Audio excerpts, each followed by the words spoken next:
people often ask us, like, why are you doing that? And first of all, I'm like, well, regardless if you rent or you buy, you need a place to live. So shelter is not a waste of money. But also, I'm happy. I'm just happy. Like, that's my answer for you. Hey, journeyers. Welcome to the Journey to Launch podcast. Today, we have a special guest, Bernadette Joy, who is a first-gen Filipina-American and founder and CEO of Crush Your Money Goals. She paid off a jaw-dropping $300,000 of debt in 3 years. Oh my gosh.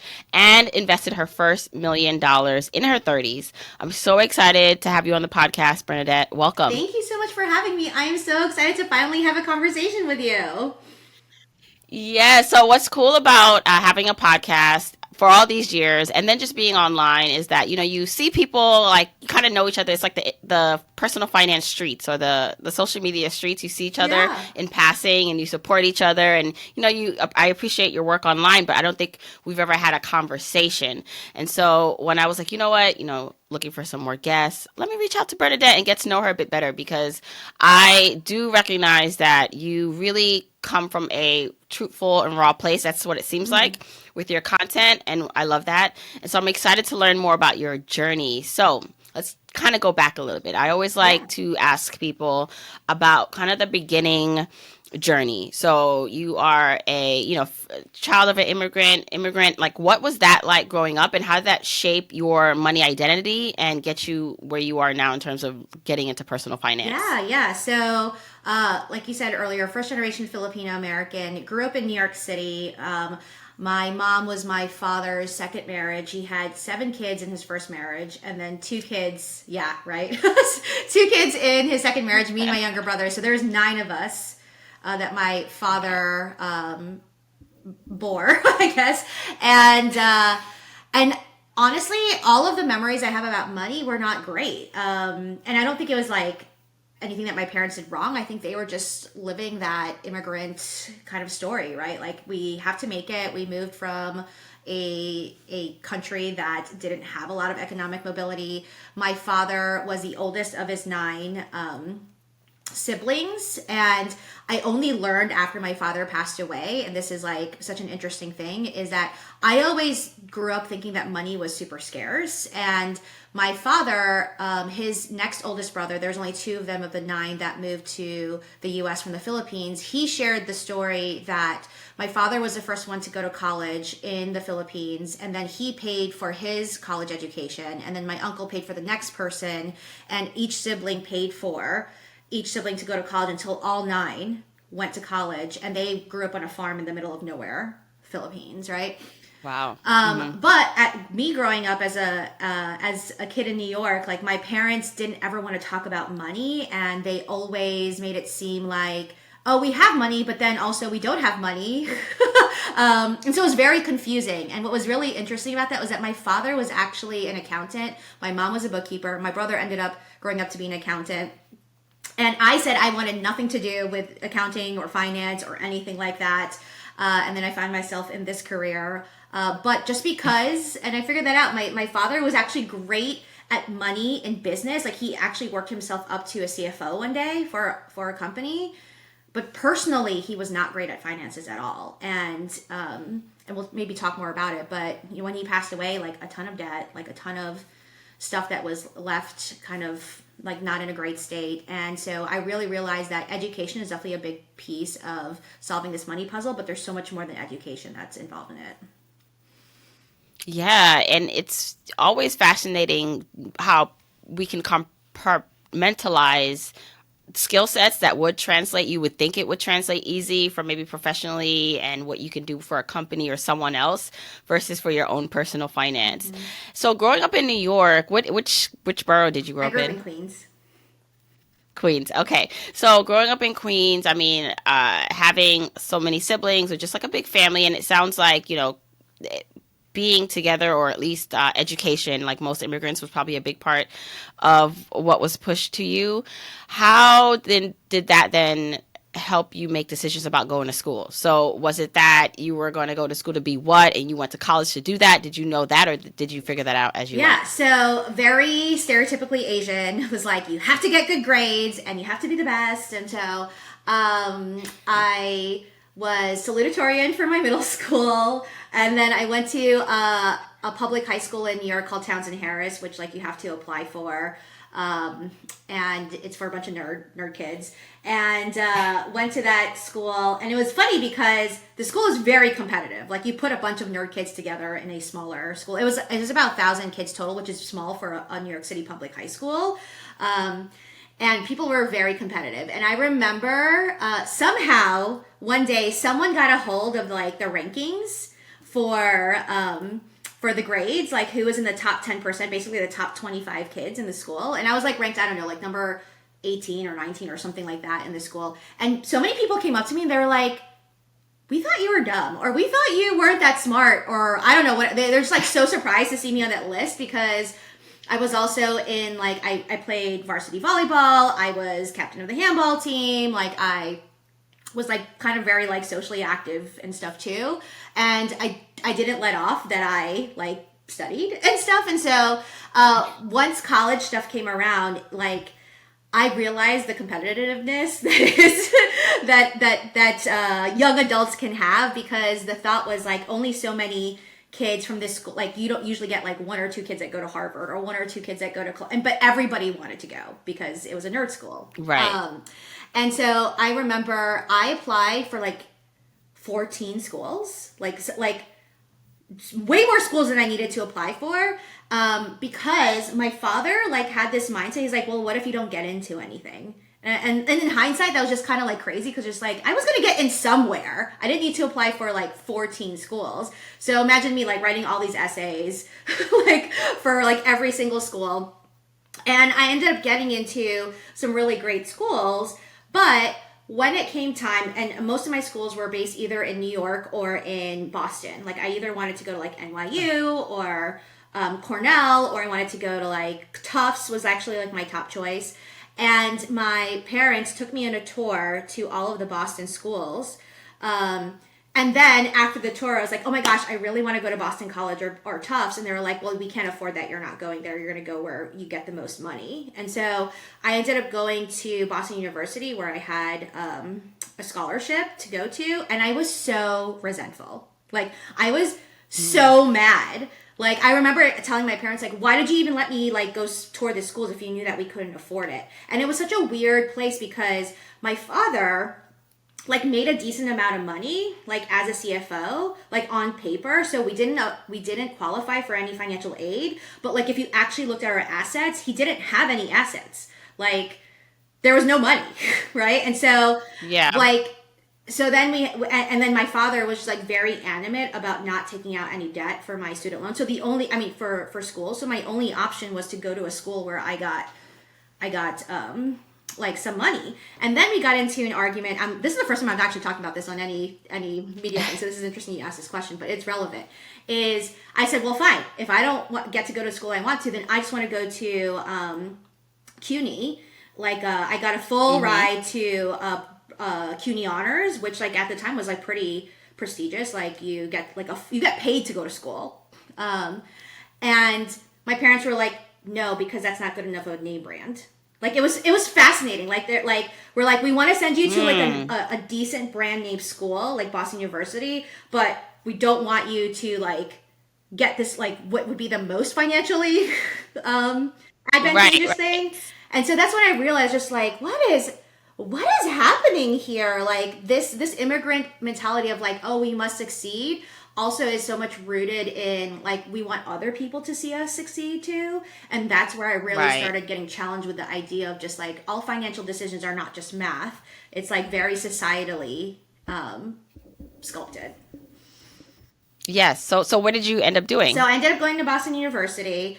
I hated it my first year. Then I actually joined the Filipina-American Association, and I started doing like a lot of cultural dances and started kind of getting more into my roots, which was really fun.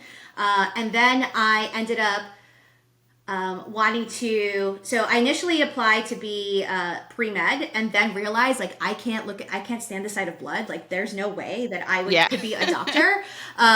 And because I was like Asian, I was like, I guess I should be a doctor or a lawyer, and a doctor seems cool. So, and I was good at science. So I ended up studying psychology And my family was just like, that's not a real degree. Literally, my dad said, that's not a real degree. Like, what are you going to do with that? And so he said, you need to do like a business degree or something that we understand. So I did both a psychology degree and a business degree. So I graduated with 2 bachelor's degrees in 4 years. And that's also when I realized like I'm the type of person who's just like, I spent so much time on my junior and senior year of college just trying to figure out how I can get all these classes done and still graduate in 4 years. Which my guidance counselors were like, that's not doable. And I was like, oh, watch. Right. Watch me do But that. you did it. So we did it. Yeah. Yeah. So you said, what about loans? So you were able to go through loan free, or you took out loans? Because I do want to jump to now when you're working in the real world and how you now are applying, or your personal finances. What does that look like for you to move ahead? Yeah. So in hindsight, my parents actually did me a huge favor. I was able to go through undergrad without any loans, but then when I decided to go to grad school, I took out a lot of loans, and it was interesting because when I graduated from college, I had no idea what to do with a psychology and a business degree. And I tried clinical psychology, like I interned as a clinical psychologist, and I was like, I can't, it was too heavy for me. So I had a mentor who worked in HR, and she recommended me into this rotational program at a Fortune 100 company to learn how to become an HR person. And I was like, oh, great. Like, I love recruiting. Like, I love helping people get jobs. Like, that sounds really fun. Like, let me do that. And so I did that program, not knowing. So it was 2007 in financial services. So then 2008 hits, and if you've ever seen the movie Up in the Air with George Clooney and Anna Kendrick, or if you've heard about this movie, like it's basically Anna Kendrick as a 20-something-year-old, like flying around to different offices and like telling people they don't have a job anymore. Like I was Anna Kendrick. Like I was 22 years old, flying around to all these different offices across the country saying like, hi, I'm Bernadette. I don't know what I'm doing, but you don't got a job. So like, here's your severance package. And I don't fully understand what the severance package means either, but here you go. And yeah, I specifically remember like the fear in people's faces. Like I remember I was in Columbus, Ohio, and this guy, twice my age, said to me straight in the face, said, I have been working at this company longer than you've been alive. Why do you have a job and I don't? And I was like, I didn't know what to say. And that was like, that was me. I share the story because I realize now, like very early, like 2 years into my career, I realized that working for a company is not the ticket to wealth. Like being loyal to a company doesn't guarantee your financial future. And I saw firsthand like how they picked who got laid off. I saw firsthand like the legal proceedings of that. I had to work through all of that paperwork like very early in my age. And there was like very clear correlations between gender and race as well, right? So like I remember, I remember like going to these different offices, and they consolidated all of the branches to say, we used to have a sales manager and we used to have a customer service manager. And so now we're just going to have one manager. So basically half of the management team is going to get laid off across the country. Well, 8 times out of 10, they would always pick the sales manager to be the branch manager and lay off the customer service manager. But guess what gender most of the customer service managers were, and guess what gender what most of the sales managers were. So over and over and over again, I would just see getting women laid off, and it was eye-opening. So you now have this job. It's so ironic too. You went in thinking you're going to be helping people, but then your first job is actually like destroying total opposite. their dreams. Right. But so how are you now thinking about your career and money? So I know that you're on the financial independence. You're in the financial independence world, which we'll definitely get to, right, and talk more about. But at this point, at that age, and thinking about your money and where you are, did you know about financial independence? Were you astute to your money? Like, when did you come around or get on board to this idea of financial independence? Yeah. So, the major kind of turning point was I left that company thinking that I would find a company that I could actually help people. And then I ended up joining JP Morgan and Goldman Sachs, who are also laying off. If you remember 2008, like Occupy Wall Street, like they were outside my my window. So I remember actually being kind of ashamed to tell people I worked at those banks. So I was like, I'm not evil, I promise. Like, I'm actually one of the good people. So long story short, I had what I call like my quarter life crisis, where I was 25 at the time. I just had met my now husband. We had gotten engaged, and I was making six figures, which I never thought I would make ever. Like, my mom like never reached that milestone. And I got a kidney stone to the point where like I thought I was gonna die. Like I was like in the car and I was like, my stomach really hurts and I don't know what's happening, and I really couldn't get up anymore. And then my family had to take me to the hospital, and the hospital said like if you had waited like another day, like this could have been really really bad. And I had gotten this kidney stone because I was working so much that like I wasn't drinking water, I wasn't like taking care of myself, and that was like the kind of the moment I realized like this is like I can't. I'm 26. Like I might die, like, which is a little dramatic, but I was like I might die if I'm already like this, and I'm only 26. So I ended up quitting my job at the bank with no job lined up, and I started to look for other roles. I still wanted to do HR, so I thought like maybe if I joined a different type of company, not in the bank, like that would make it easier. But I had such a hard time finding another role in HR because they're like, oh, because you're the bank, like you have that experience, like you won't be a culture fit. When I tried to go for these tech startups, and so I went on this like 2-year journey of like working at different tech companies, and eventually I became the head of HR at this tech company. And I realized when I was at the tech company, I was like, okay, so basically working at all these companies are kind of the same. Like, like we say that we're trying to help people, but we're really looking out for the company first. And that's not really what I want to do. So I decided to go back to grad school because I really had no idea what I wanted to do next. And if I'm being totally honest, I went back to grad school because I was completely lost. And I was like, well, I don't want to look like a loser. Like that was literally the rhetoric that went in my brain. And so like, rather than being unemployed, I can tell people that I'm getting a degree. Like that makes me sound smart. And I thought, well, if I go for this degree, then like by the end of the 2 years, I will like know what I want to do. So fast forward 2 years later, I not only still did not know what I wanted to do, but now I had $72,000 of student loan debt that I didn't know how I was going to pay off. And that's really what started the financial freedom journey. And so you graduate, and I actually love the honesty there that you rather, like you said, like a lot of what we do is this, this perception. It's what other people are perceiving of us, especially our family and friends. And it's just like, oh, what are you doing with your life? And you're like, I don't know. So it's like like you said, you rather say something rather than I don't know. And there's so many people like that who are, spending more money than they need to, or just not comfortable with being in a limbo state and getting to know themselves. But with that, you graduate, you have these loans. So what next? So you know that you now have to get ready to manage your finances better, or what's that transition into Yeah. what you're doing now look So like? I remember very specifically, it was January 2016. I had 10 weeks left before I was going to graduate from my MBA program. And I was like, oh, I have no idea how much I've been like paying towards student loans. Like I know I've been making significant payments towards it like along the way. So it can't be that much.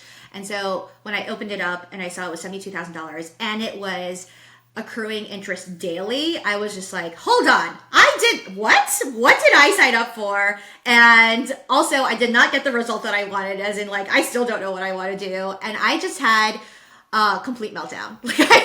Like literal, like crying on the floor. What have I done? Like, I'm so dumb. And I go over to my husband who's sitting in his room, and I was just like, I think I messed this up. I have all the student loans, and I'm like, so terrified because now at that time we also had a mortgage and we had a rental property that I thought I was mature enough to manage, which I was not back in the day. This is like when HGTV was like Joanna and Chip from Fixer Upper were just like all over, and I was just like, that sounds like I could do that. So now we had like $300,000 in debt, including these student loans that I had no plan on how to pay off. And oddly, my husband was just like, what's the big deal? Like, he saw how physically distressed I was. And it's not that he's insensitive. He literally was just like, everyone we know has debt. Like, and you had a good job before, you can just go back and get another job. Like, it's not, he was just like, what are you stressed about? And I remember saying to him, I was like, well, I don't want to be like everyone else, because everyone else I know is also hella stressed. And that last job almost killed me. So we ain't going back there. and so that's when I started, just like any normal person would do, like started Googling how to pay off student loans, how to pay off student loans fast, how to get out of student loans, like anything I could find. And so I just started this like voracious like kind of next few months, just learning as much as I could about finances. And at the time, like the biggest name there was Dave Ramsey. And there were some pieces of it that I was like, that logically makes sense, but I don't really like how he says it. Or actually, funny enough, my husband hated it. Like, my husband was just like, I really don't like how he talks. And for some odd reason, for me, it didn't rub me the wrong way, or as much, in the sense of just like, I was so used to listening to older white men, like in financial services and in tech, that I was just like, oh, that just sounds like normal to me. Like, it didn't like hit me that as much. But my husband, we eventually met him one day, Dave Ramsey one day, and my husband told him to his face, like, I don't like the way that you talk. that you talk.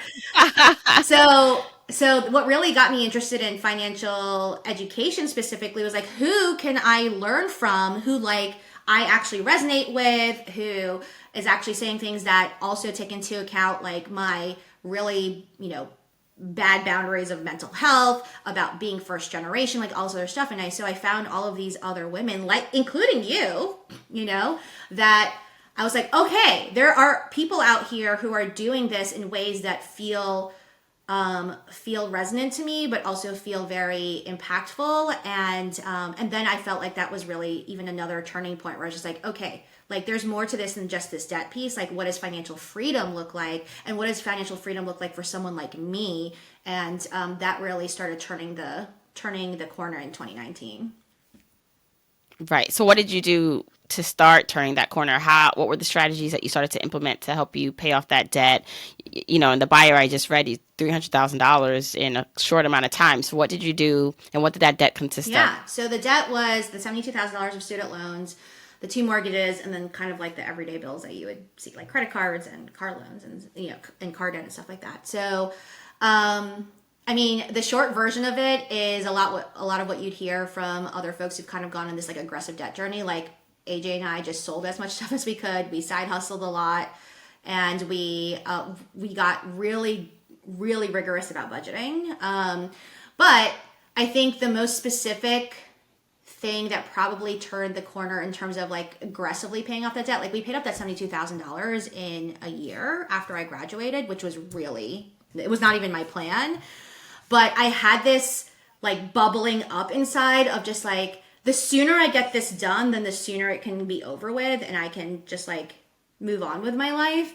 And during that time, I'm sure you can relate to this. Like during this time, all my best friends were getting married. I was a bridesmaid in like literally like 4 weddings, like in the same 2 years. And I had to have some really honest discussions with my friends of saying, you know what, like, I know you guys think that like I had a good job and I have an MBA and like, we have a house and like we seem like we're financially stable, but we're not. We're not. And the biggest turning point for me in that financial freedom journey was starting to be honest with people of what I felt like I could actually afford at that time. And I had to make some really tough choices. Like, I had to say no to, some of my best friends, like they're like, I was like, I can go to, they're like, oh, my engagement party and my bachelorette party and my wedding and, this, like, I was like, pick one. like, I just can't do it all. Like, I literally cannot afford to. Like, they're all destination. I remember, like, one of my friends was getting married in Mexico and she was having all this other stuff. And I was like, well, I really want to be at the Mexico thing, but that means I can't go to X, Y, and Z. And so those are really hard because I felt ashamed that I couldn't afford it. But I was like really dead set on not building up more debt in order to do it. And then in 2019, like we went so far as to pay off both more, like we ended up paying off the lower mortgage. We ended up selling that house, which was another big like thing for me. Like Yeah. I remember thinking like, oh, this is supposed to be rental income and all this other stuff. We ended up selling that home, and then we paid off our primary home. And at 30, what, so it was 2019. So how old was I? Like 32, something like that. I was debt free, including my home. And that was the first time in my life that I felt like safe, if that makes sense. Right. So just to go back a little bit, so you paid off, so but you still had that one mortgage, your primary home, it In sounds like, 2019, we paid off that or mortgage you too. have paid. We paid off all of Okay, it. and Yeah. that was from selling, and that was through selling the both properties, or just that No, one? just the one property. One. Okay. All right. So I think I want to go back a bit to saying no and turning down big events, Mm-hmm.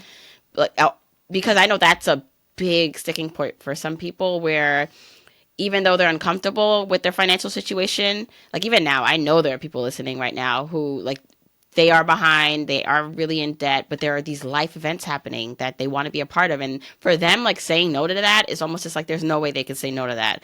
So I don't know. I know that's going to be different for everyone because I've spoken to people where they say, you know what, I had to say no because I needed to get out of this situation. Is there any, I don't know, words of advice or encouragement for people who don't feel like they should be giving up these big moments, right? Like, because money is money and, but the moments we have with people are so important. So, how do you reconcile that for people who don't want to miss out on things, but it is putting them in a financially bad Yeah, place? yeah. Well, it's easy for me to say now because I have hindsight to look back on, but those things that in the moment feel like, oh my gosh, I don't want to.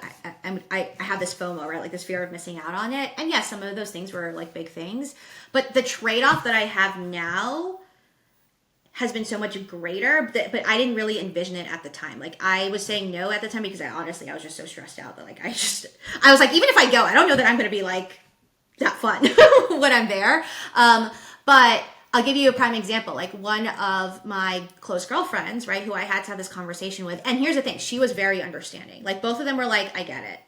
Like the main thing is for you to be at the wedding, and I understand that. So like fast forward a couple of years later, so those two best friends, one of them was having her first baby. And by that time, I was completely debt free. My business was doing great and all the other stuff. And I was able to go on vacation with her for her baby moon for like several days, right? And completely be 100% present while some of my friends were still having to like log on to their computers like while we were there or whatever, right? So like the trade off I had with her was just like, now I can be present with you like wholly, now versus just like kind of be there. And then even kind of more dramatic, one of my other best friends, she got divorced. And when when I got the call that she was looking, she needed help, like I was first person on a plane there helping her move her stuff, and none of my friends could help because they all had to go to work, right? And Right. then, and if you want to take it even a kind of step more dramatic, like my father passed away very unexpectedly. And first plane out, like I found out that morning, I was there that afternoon. Like I live in Charlotte, North Carolina. They live in Las Vegas. I was there that afternoon. I, stayed until he passed. I stayed for several weeks after to help take care of my mom. None of my other relatives could do that. And I paid for the funeral. Right. So like, like it's, and that sounds a little bit like, oh, look at me, like I'm so awesome. Like that's not really the point of what I'm saying. I'm saying like, there are going to be even bigger moments down the road that people don't even like visualize or can realize that are going to happen. So like these things that you might be feeling like you're giving up in the moment, the trade-off is that you could be present like wholly, potentially for the rest of your life. Oh my gosh, I love that. And I do think it's, a matter too of how you say it. And I mean, there's a difference because sometimes you can say things as nice and sincerely as possible, but if the other person is either being selfish or they also are not being a good friend, it doesn't matter how you say it.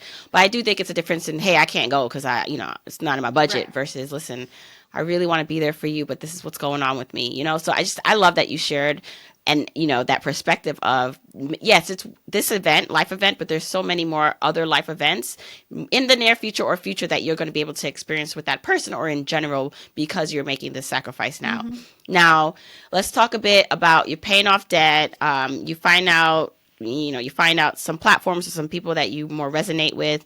you then, it sounds like you start your own business. So are you working at the time that you start your business, or what made you decide to have your own platform? And then we can talk a bit about your specific financial independence journey from there. Yeah. So I started sharing on Instagram. So yes, I was working a full-time job at the time, but I started sharing on Instagram like how I was paying off student loans, and I'm obsessed with Post-its here. And so I would have a Post-it on my refrigerator with the amount my student loan had, and even if I paid like $1 towards it, I would write a new Post-it, and it felt like I was making progress. So then people started noticing that the numbers were going lower and lower and faster, and so I started getting DMs from people who surprisingly were the people that I thought were successful. Like it was my friends who had really high paying jobs who were just like, hey, I have a ton of student loan debt too. Like, how are you doing this? And so I would have coffee dates or, hop on a call with them and kind of share these things. And at some point it just got like a little unwieldy. Like I was having 6 or 7 coffee dates a week, and I was just like, I don't even drink coffee and I need to do my day job. And so I go home to my husband and I say, it would be great if I could record like these steps and then I could just send it to people. And he was just like, that's called a podcast, right? And I was just like, oh, okay, I'll do that. And so I recorded a 10 episode podcast of like specifically laying out how we paid off debt. Interestingly, the most popular episode was the one about saying no to friends. And then I started getting asked locally, like, oh, can you come on TV and share this debt-free journey? And like, and then some other creators started reaching out to me, like, can you share your journey with me? And it just kind of snowballed from there. And so in 2020, I decided to launch Crush Your Money Goals.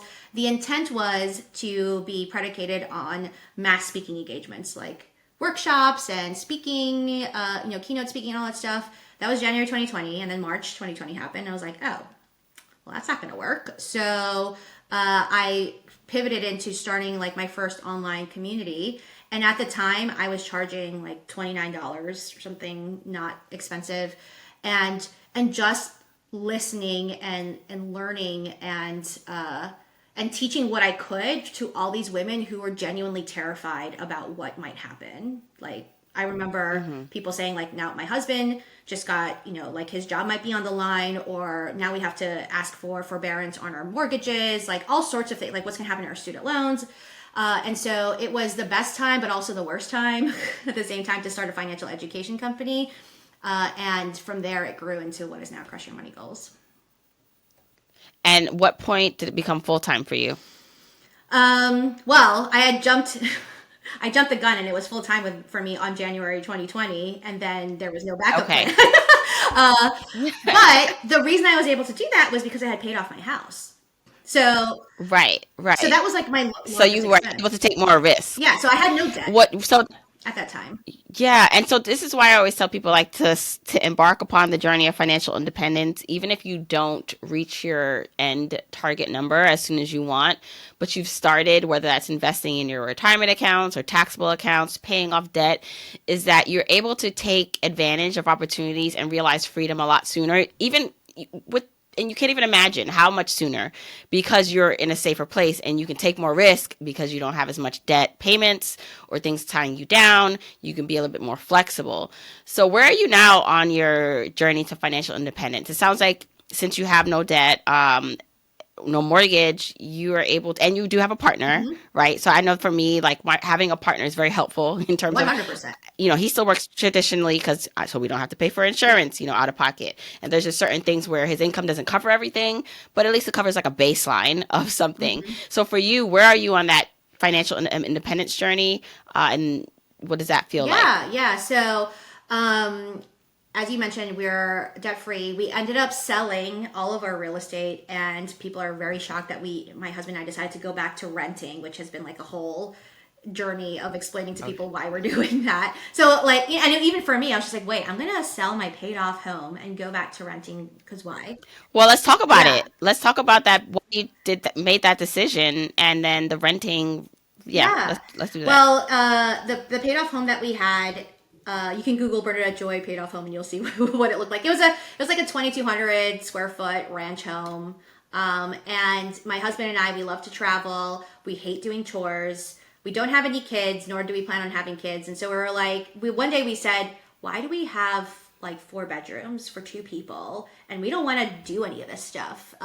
So we tested out. We bought a condo in Asheville, North Carolina, which is like 2 hours outside of Charlotte, to test out if we wanted to, one, live in the mountains, like are we done with city life, and to see if we could actually downsize and be happy. And the answer was yes.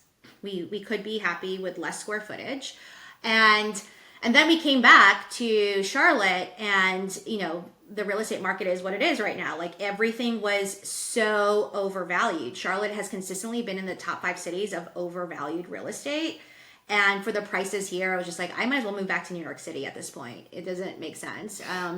So we said, well, let's rent and just see, like if the prices go down or whatever it is. And then it turns out we freaking love renting. We love renting. We don't have to do anything. Like we don't have to take out our own garbage. We don't have to, the toilet paper roll thing on my in my bathroom broke, and I called them, I'm like, can you fix this? And they're like, yep. And when I came back, it was fixed. I was like, this is great. And and here in the building that we rent in right now, for the same location in terms of like where we are in the city, we're 5 minutes from everything that we want to do, shows and music and concerts.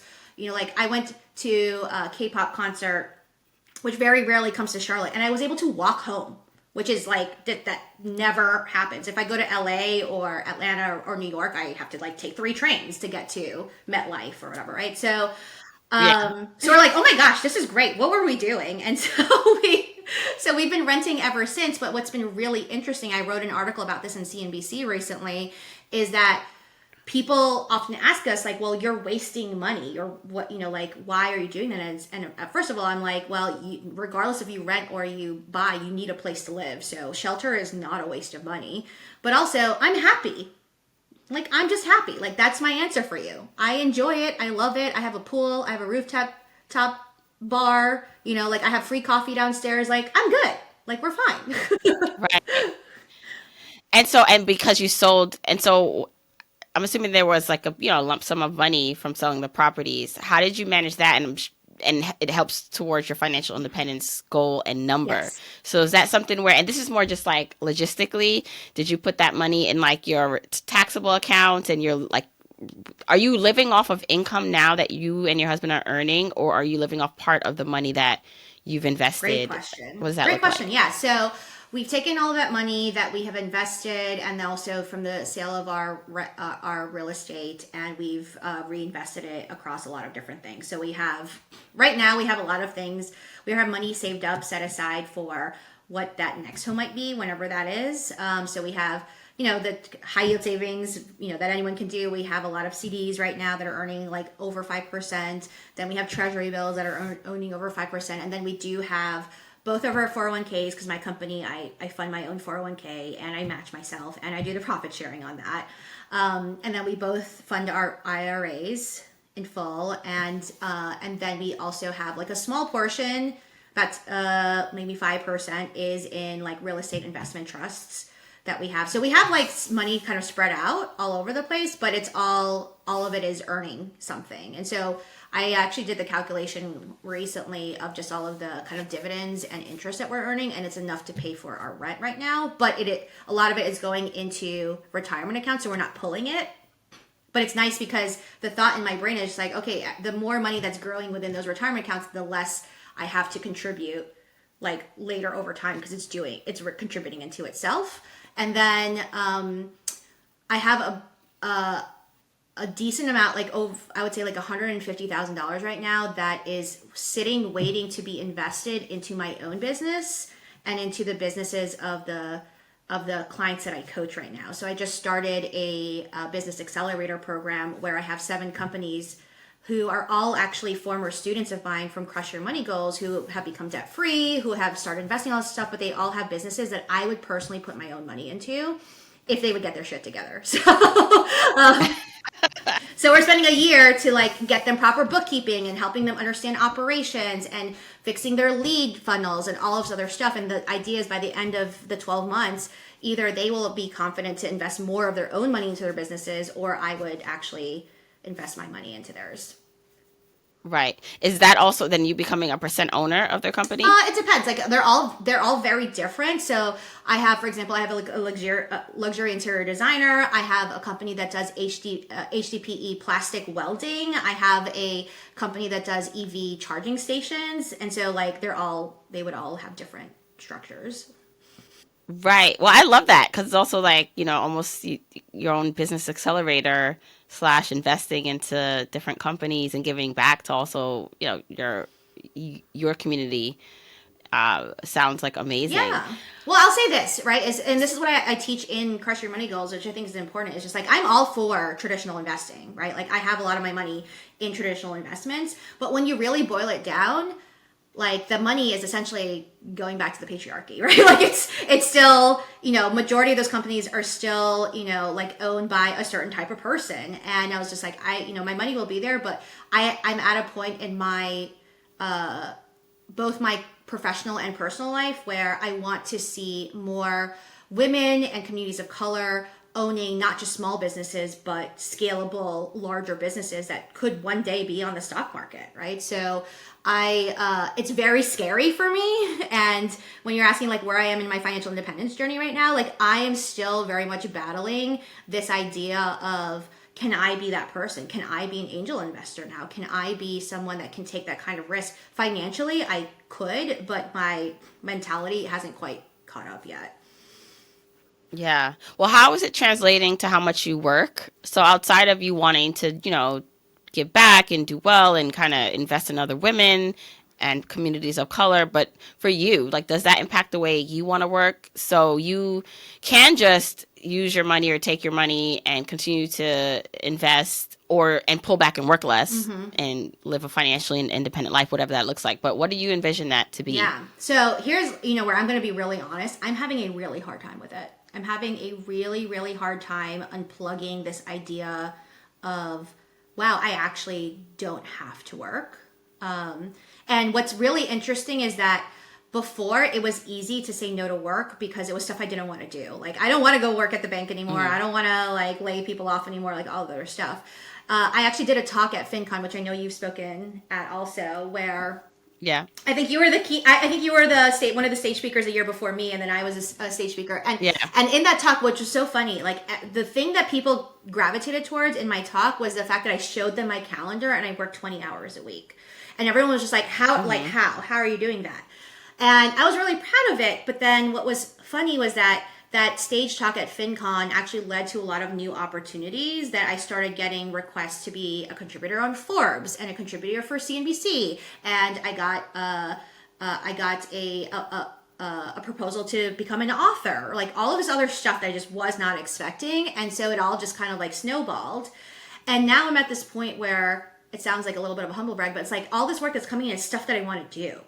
So how do I say no when it's all this stuff that I actually want to do and it's going to be helpful? So I've been really challenged lately with trying to get back to that kind of work schedule. Right now, I am very protective of my Fridays and Saturdays.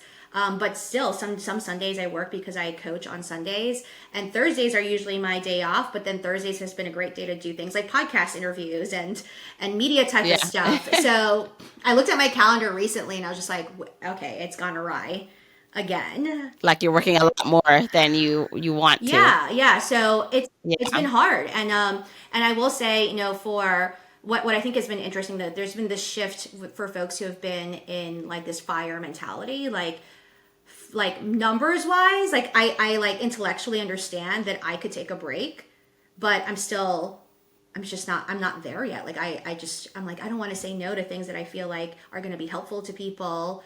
And some of it is also, again, a little bit of that scarcity mindset. Like if I say no to this, like for example, back in the summer last year, my mom, had a kidney transplant, and it was like very unexpected. Like we never thought that she would actually get off of the wait list. And so I was on my way to a speaking engagement when my brother called me and said she's going into surgery. And I was so overwhelmed, like emotionally and like all of this other stuff. And so I had to like figure out how to reroute myself to Las Vegas from LA and stuff. And my Forbes editor called me and basically it was just like, hey, we want to continue your contract. We really like the work that you're doing. And I said to them, like, I just can't right now. Like, I can't do it. And I said that to them. I'm like, my mom is about to go into kidney transplant and I feel overwhelmed. And I was scared to say that I couldn't do it. Yeah. And they were very understanding, but then what ended up happening afterwards is that my contract got scaled back. Like when I was ready to come back, like my contract got scaled back, and then I was like, oh my gosh, like there's a consequence to saying no. Right. Well, let's talk about that a Yeah. bit because I feel like that is so true. Like, yes, you can say no and turn down opportunities, and I know the sentiment of what's for you is for you, and saying no sometimes gives you bigger yeses, which can be true, but also like saying no also there, like you said, there's a consequence. There is, yeah. Can be a consequence, and you have to be okay with what that looks like. And so I definitely feel you on the idea of what should I turn down, what should I say no to. I always say that when you kind of are forced to have boundaries because of, I don't know, things that maybe are more important in your life, maybe whether it's taking care of family or kids, you kind of have to say no to certain things because like your time is constrained. But I think like the true test of understanding if you are making decisions from what you really want to do versus like you need it financially is when you don't have those constraints, and then you can really have to deal with yourself as the person that says, why are you saying no or yes to this thing? Is it because you don't want to disappoint someone else? You want people to like you? You don't want people to be mad at you, or it's what other people think? Like there's so much of that happening, I think, in our worlds of showing up in the world, whether that's a corporate job or in just our entrepreneur spaces, figuring that out. And like I've been really fortunate, and I am sure you felt this too, where people are genuinely excited about the work that you're doing, that I'm doing, like, and I see it on your profile too, where people are like, yeah, like awesome, like keep going, and I get that, but for people also who tell me, especially there's some times where I will get discouraged on like certain points. Like I actually wrote a Forbes article about how to start your side hustle as a paid speaker, and I had several seasoned speakers basically telling me like, shut up, like you shouldn't be encouraging people to join the speaking world at this rate or whatever, and they all happen to be of a certain age and all happen to be of a certain look, Hugh. right? and I remember thinking to myself, like, am I like, I actually doubted myself for a second because it was like in number, it wasn't just like one comment, it was like a pattern. And then I was like, oh no, actually that's exactly why I need to keep writing these articles and exactly why I need to double down. But and I'm sure like you've experienced this too. It's just like there are days when this is really, really hard. And so then I have to choose between like, okay, I'm doing this because I really want to and because there is something that I really am passionate about, particularly again, women and communities of color, like, like I'm not a gatekeeper. You ask me, like I will tell you, right? Right. But the volume of it sometimes is you can't control it, and then how do you manage that without losing your like and I think too, it's also this idea as an entrepreneur, as a creator, of how far you can go. Like if I know that I talk about this a bit. That I know I can like grow Journey to Launch to be bigger and like even more impactful than it is, and I can do a lot more than I'm doing now. But I don't like the idea of being a martyr. And like I understand, like if you have a gift to give, you should give it to the world. But I do think sometimes we're hard on ourselves that we're not giving enough. When it is just the idea of even if you do nothing else, like even if you were to like stop what you're doing now, even if I'd stop what I'm doing now. Like and said, okay, no more podcasts, like nothing. Like I'm retreating. I'm like taking a break. I'm not coming back for like a year or ever. That you've done enough. Like you don't have to keep proving your worth or yourself. And I know that that's hard. It's hard for me. I'm saying it like I totally like 100% can do it. But part of me does feel that way where, you get pushed. Like if you have something to give the world, you shouldn't stop. You owe it to someone else. You owe it to people. But I'm like, we owe it to ourselves first to be a bit selfish And, I think there's so much power. When I hear people, like, I always get inspired when I reach out to people who are, like, financially independent, like, truly, like, they don't have to work. Mm-hmm. And they have platforms. And, I'm thinking of one person in particular. Mm-hmm. And I'm like, oh, this, let me reach out to them. Maybe they'll be interested in this thing. And they're like, I'm actually not doing interviews for a year. I love Check back that. next year. Yeah. And it was like, I want to be like that. Now, of course, like I truly do want to get to that point. And so, I don't necessarily have it all figured out, but I am leaning more towards this idea of there is a balance between, I want to live a certain lifestyle and have income come in to do things I want. But at what point can I step away and, not feel pulled to do something because of what it looks like or what other people expect me to do? That's right. And that's so, like, just hearing you say that, like, I am going to have a different vibe today on that. Like, that was so helpful for me to hear from someone like you. And, I just hosted my first client summit. My main source of income right now is coaching. And I've struggled even going to things like FinCon where they're like, oh, this is the YouTuber route, and this is the podcast route, and this is the coaching route, and this is the speaking route. And I'm like, but I do all of them. So, like, which one do I go? Right. And it's just like, I shouldn't be doing all of them. And so I have this, like, forever hamster wheel in my brain. But I just hosted my first client summit in my office here in Charlotte. And so, 13 of my clients came and, like, traveled in, and I had this, like, moment of just like, oh my God, I can't mess this up because, people, paid good money to be here. And it was the best affirmation of me realizing, like, I did this to actually connect with human beings. And it honestly got a little lost in the last couple of years with, like, seeing all these people, like, blow up on Instagram, blow up on TikTok, like, like, have 1 million followers. And I was just like, I don't have any of that, so I'm such a failure. And I was just like, oh no, wait a minute. Like, if I do nothing else but help these 13 people in this room that I have looked at in the eyeballs, right? And I help them change their financial future, like, materially change their financial future, which I, like, we have already done a lot of great work. Like, I would be good with that. Yeah. So, like, and the other thing I'll shut up after this is just, like, a big part of my change this last couple of years is, like, I've really embraced the fact that I'm an introvert. Like, a lot of people don't know that about me because they see me online or see me in person and I'm like, but then when I'm home, I'm just, like, under a blanket and, like, not talking to anyone. So I'm a very strong introvert. And I realized, I have to, before I thought that was such a bad thing. And now I realize, like, I have to build a lifestyle that honors that. Right. Well, Bernadette, I had a couple of interviews so far this week, and content creators who are also very front facing. You go to their page and it's just like energy, content, and they're just like, I'm very, like, they don't like being in the spotlight, or in their real life, they're very much reserved. And I'm actually that way too. I don't like to be around a lot of people, or I'm very better one-on-one. Like, like the friends I've had for a long time, like that. It's just, so I think it's more of realizing that a lot of us are like that. And it's not a bad thing to be like that, but, like, to then think about how you're creating your business for yourself. Because the other thing I'm noticing as our own bosses now is, like, not to create the hamster wheel in prison that, like, we try to escape from ourselves. Like, I saw someone the other day say, like, they were just taking a break from Instagram. Like, they were like, I'm not posting here anymore. I'll come back in, like, a few months. And I'm like, or a year. I forgot what they said. I'm like, that inspired me. 'Cause I'm like, you know what? Maybe I should just, like, take, like, what's going to happen? I mean, there's a couple things that could happen, but am I okay with the worst case scenario, or what's the best case scenario? Like, and can I live with that? But that empowered me to think through, like, do you really need to do all the things that we're doing?